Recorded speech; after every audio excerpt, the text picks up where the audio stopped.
Hello, and welcome to Ask the CMMC Churns. I'm Matt Titcomb, the CEO of Peak InfoSec, an authorized CMMC third-party assessment organization, or C3PAO. I'm also a CMMC certified assessor and CMMC curriculum developer. In this episode of As the CMMC Churns, we're going to provide an executive summary of the new CMMC rule. So the new rule came out, nothing significant at the very macro level. We're retaining 3 levels. Level 1 is tied to the FAR 52 clause with 15 requirements. Level 2 is still tied to 800-171 with 110 requirements in revision 2. And level 3 is supplements level 2 with additional requirements from NIST SB 800-172. Now, Level 1 has an annual self-assessment and affirmation, while Level 2 and 3 are triannual self-assessments and certifications, most likely, along with annual affirmations. Now, at this point, we're not going to talk a lot about Level 3. It's going to be very niche, and it's going to be completely controlled by the federal government. So we're going to kind of push that one off from a broader conversation right now. So what is CMMC? Well, level 1, it is your implementation of FAR Clause 52, 204-21. It has the 15 requirements from there, and they are now explicitly tied just to the FAR 52 clause.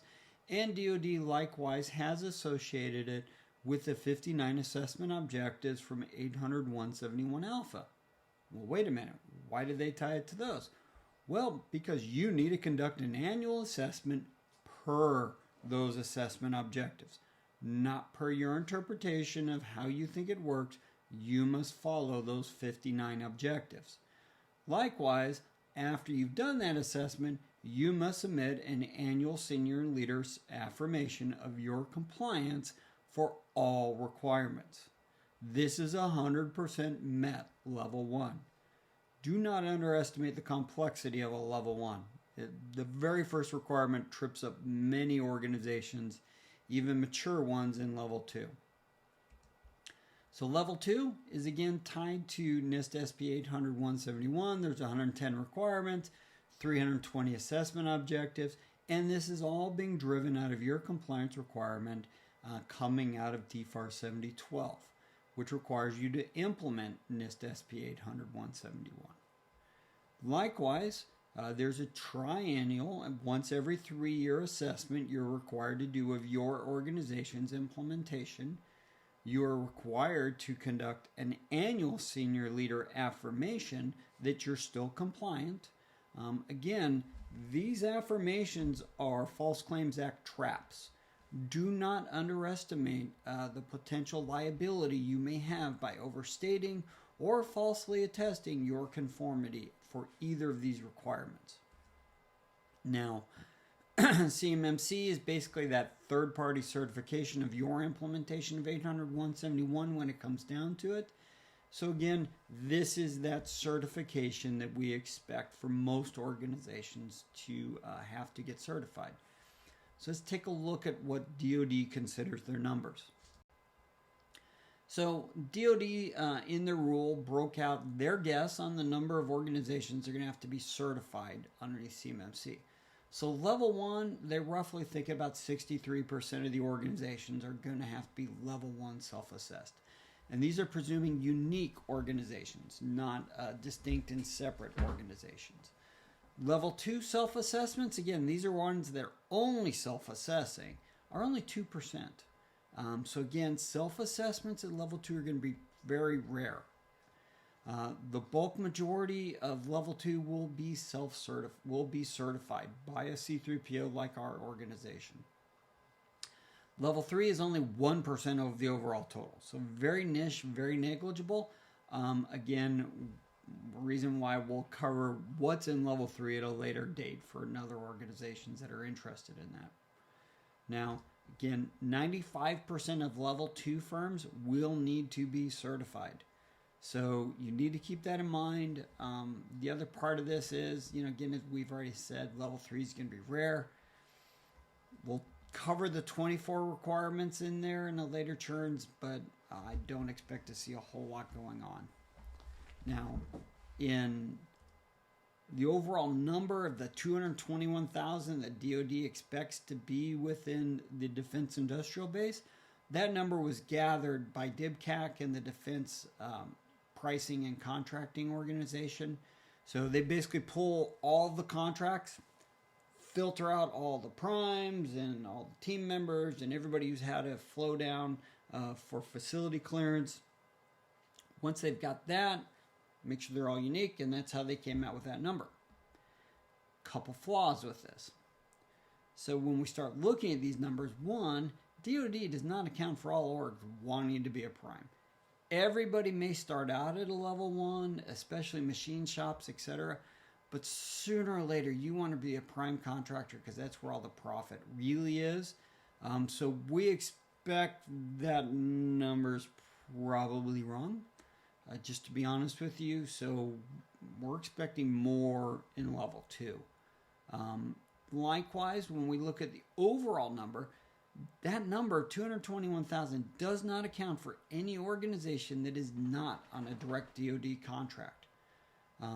Organizations, your accounting, your lawyers, your subcontractors, etc., that are never going to go bid directly, and they're going to end up being compliant, that's going to inflate that number because they're part of your supply chain. Likewise, it does not account for in-scope external service providers like Peak InfoSec. We never compete for any DoD contracts. We don't want to waste our time, money, and effort. It's not what we do. So we would never be in that first group, but we're very likely going to have to get certified, which we are. So that's good. The problem is within this space is that those in-scope external service providers are going to have to get compliant, and that's going to inflate. So every one of these organizations has got some type of IT support many times, so you're going to start to see this growth and inflation of that number right there. My guess, probably closer to 1 million. If you listen to Defense Counterintelligence Security Agency, probably closer to 2 million. So be ready. This is going to get to be a crazy space when this really gets going. Now, when is this going to go into effect? Going to foot stomp one point here. DFAR 7008, 7012, 7019, and 7020 are already in effect. So if you've already got those in your clause, in your contracts, along with FAR 52, you're in full effect today. So there's no waiting for this to be done. This is only waiting for your certification of what you're doing. Now, we're going to talk about everything in context to the fiscal years for the federal government, meaning everything starts on 1 October of that fiscal year, and we are right now in fiscal year 24. 1 January 2024 is when I'm recording this, so that would be today. Now, the rule came out just before Christmas, and we expect the rule to close out in late February, so that's going to start the clock window. Now, the rule is proposed, meaning it's got to go through full adjudication before it goes into effect. DoD has a big, hairy, audacious goal of 1 October 2024 from when they want the rule to go into effect. Plausible? Not likely. Just due to the amount of work and everything and all the comments and then the internal within the Pentagon consensus rebuilding, plus outside of the Pentagon getting OMB, etc., to sign off on it, and it's an election year, it's going to be interesting. So they've also defined the start as when the new CMMC revision to 7021 comes out. So it's technically done, and it's in its interim review period, so it's going to go for revision. So when that starts, which is basically got to be the same time as when the rule goes into effect, I'm betting more around February, March of 2025 is when the rule will go into effect. Now, when it does go into effect, it's going to start off with self-assessments only.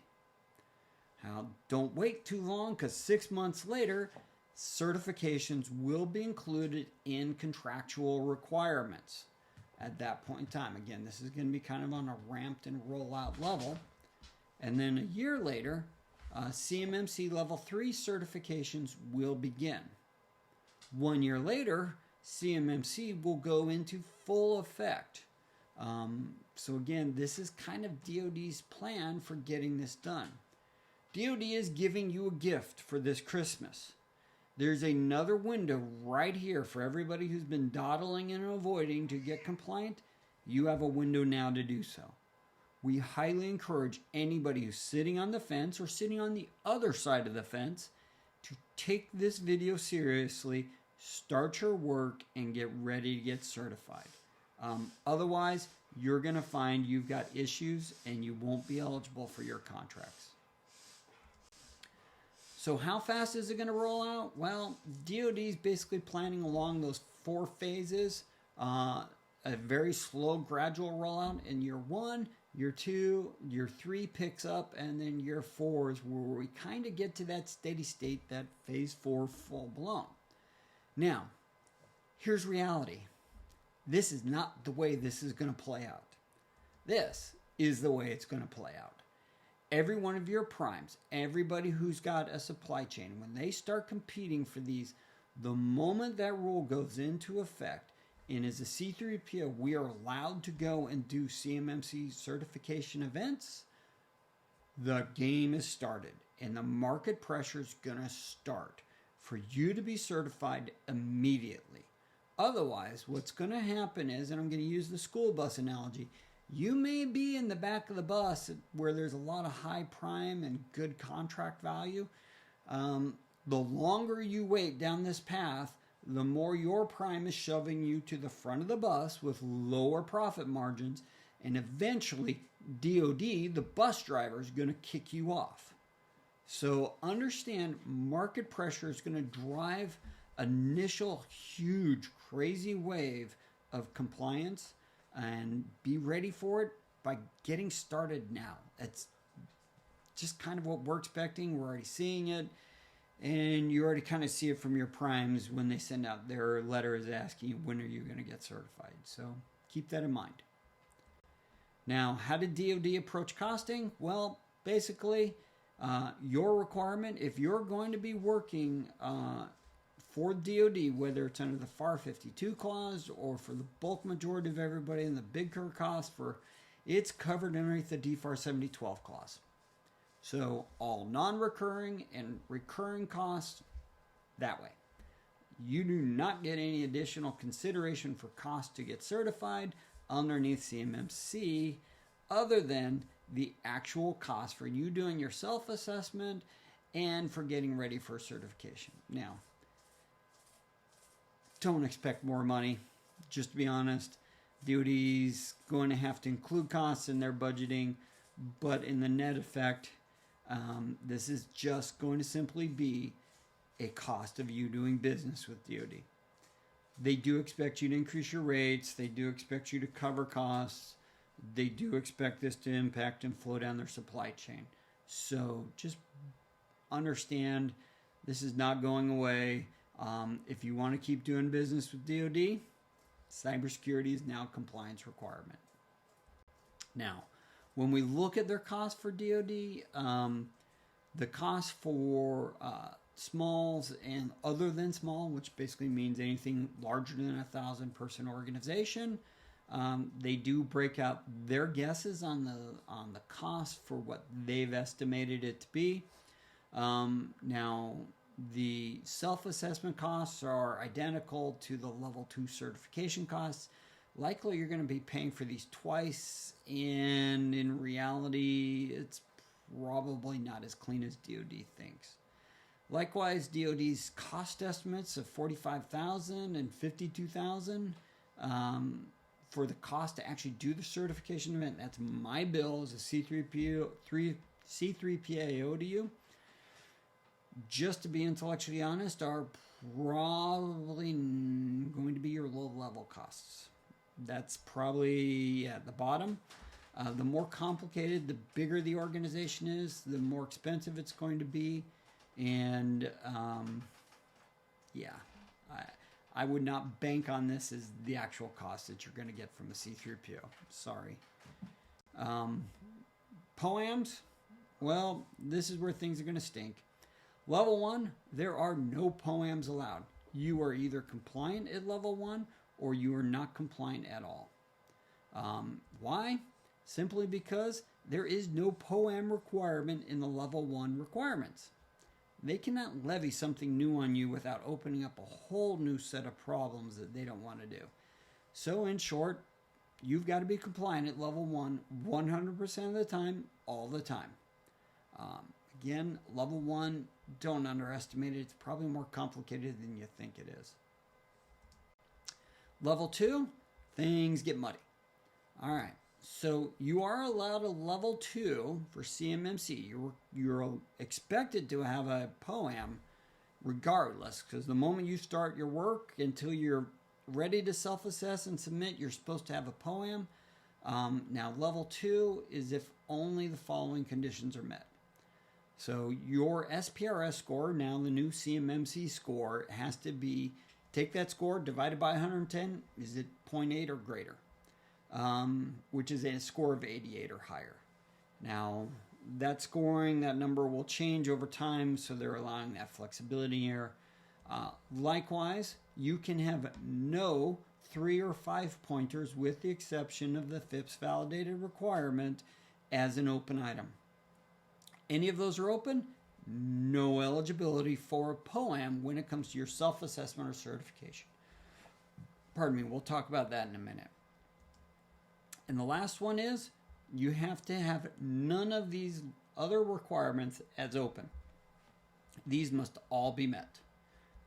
So again, DoD has put stipulations on what they specify for POAMs and what they expect you to be doing and to not be doing. Now, your POAM closeout is 180 days. Now, that's the point in time when you self-assess and you're submitting your score, or when I come in as a certifying organization, you have a 180-day window. Failure to close out in that 180-day window will result in a revocation of even your own self-assessment. So plan accordingly, work now, and get it down as fast as you can, and then maintain. So how do POAMs work? Well, of course, DoD being DoD had to make this a little bit muddier. So get my laser pointer. So the way this works is in your preparation phase, you're going to self-assess your conformity. You're going to ask yourself, are you meeting the minimum requirements per that previous slide? If not, you need to create a POAM. POAMs don't go away just under CMMC. And this is a point of confusion that we will submit a comment on to DoD. Now, if you've been able to meet all of these, your next question you're going to ask, have we closed out all of them and are all of our requirements compliant? Yes or no? No? Well, you can now submit a conditional self-assessment to SPRS. You have 180 days now to complete everything. If you don't complete it, you're going to have to revoke your own self-assessment. If you have, you can now submit a final assessment. Again, that final assessment's good for 3 years and an annual affirmation that you're still doing everything you're supposed to be doing underneath here. Now, if you have to go for certification, which is the most likely path, we would come in or some other C3PO would conduct your CMMC conformity assessment. We're going to ask the same question. Did you meet the minimum requirements? No. There's no conditional certification. At this point in time, you are back to go all the way over here to get your stuff in line again before we can even start. If you've met the minimum requirements and you're not fully compliant, we can issue you a conditional certification, and within that 180 days, we have to come back within the 180 days. Do not underestimate my time in this. We will come back and conduct your Delta assessment. Again, are you fully compliant? If we're yes on either of these paths, we would issue your full CMMC certificate, hand that off to you, update CMMC EMAS, and you're off and you're good to go. Otherwise, if you're not fully compliant by the time of that 180 day, we have to revoke your CMMC conditional certification. And at that point in time, you're no longer on a contract potentially with DoD. You may have negative contract performance report, etc. So this is not a path you want to go down. Again, as I stated earlier, please start your efforts to get compliance underway as soon as possible. Now, what about your MSP, MSSP? Well, they're likely in scope. DoD did add some specific language in here, is that your external service provider, meaning the people, the technology, are going to come into scope as a part of this if it uses for the management of your IT and cybersecurity services. Now, when you think IT, there's companies out there that will manage your ERP system. That's an IT system. Somebody who manages your antivirus, anti-malware, vulnerability detection, potentially your virtual security operations center. That's going to be in scope. In those cases, if they have access to your information and are processing log data, configuration data, security information, yada, yada, yada, on their assets, they're going to be in scope. What happens next is if they're in scope, they must have a CMMC Level 2 final certification. This is kind of an interesting chicken and egg issue. You're going to have to get certified first by market pressure, but every MSP and MSSP that's out there that's doing this work is also going to have to get certified in order to be doing this work. Wait, what? Yeah. So again, when it comes to that pressure wave from those primes, that big, huge spike, going back to that slide, is because of the MSPs and MSSPs that are going to be forced. You're going to be forced. If they don't want to get compliant, you're going to be forced to find somebody who does. So don't underestimate this level of work that's coming your way and for your IT and security providers. So let's sum up. CMMC version 2.11 is out for public comment. DoD is going to require affirmations by your senior leaders regardless of CMMC level. This is a False Claims Act trap, and you need to be conservative and honest when reporting this. Now, regardless of DoD's projections, we're expecting the majority of firms are going to end up needing to be level 2 certified due to market growth pressure from all the primes, and then their intention to grow their business and to get to better profitability rate regions by moving up the supply chain and eventually becoming a prime. Now, CMMC will go into full effect in fiscal year 27 or 28 for all contracts. Likewise, DoD's cost estimates for CMMC presume you have implemented 800-171 underneath DFARS Clause 7012. There's no free lunch with this. You are expected to cough up the money and go ahead and implement and get certified. POAMs are allowed for 180 days after your self-assessment or certification event. Failure to complete your POAM in that 180 days will result in potential revocation of your contract. And your MSP and MSSP is most likely in scope. So again, I'm Matt Titcomb. Thank you for joining us for As the CMMC Churns. We'll be following this one up with more detailed, nerdy dives into CMMC 2.11 and all the other little nuances and other stuff as this starts to roll out. Thank you and have a good day.